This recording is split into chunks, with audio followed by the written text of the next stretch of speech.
Во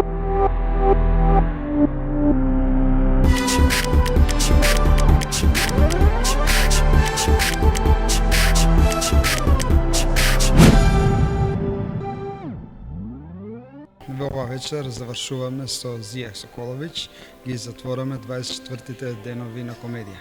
Ние како организатори на овој фестивал навистина сме задоволни што во овие услови на пандемија успеавме да го реализираме фестивалот и навистина да задржиме едно високо ниво и квалитет на представите. Се надевам дека и публиката е задоволна, интересот беше огромен за билетите, капацитетот на салата беше тој, исполнето с 30% од вкупниот капацитет, така да кога ќе погледнеме во глобал во какви услови го организираме фестивалот, навистина сум задоволен. Јас заедно со вработените дека организиравме навистина одличен фестивал за град Куманово и оваа година.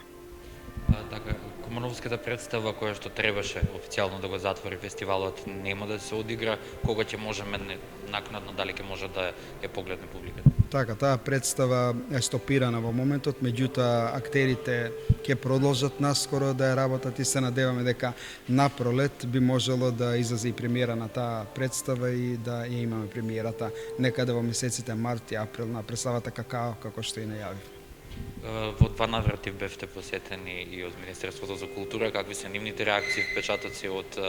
програмата која што е на фестивалот? Така, нивните реакции навистина се позитивни, изненадени се од тоа што го видео на овој фестивал, од организацијата, од начинот на подготовката на овој фестивал и се надеваме и очекуваме, односно ќе инсистираме идната година овој фестивал да добие поголема финансиска поддршка пред се од Министерството за култура и од локалната самоуправа, се со цел квалитетот на фестивалот и еден јубилеј кој ќе ославиме идната година 25 години да биде на едно повисоко ниво во секој поглед, како што и доликува на овој фестивал.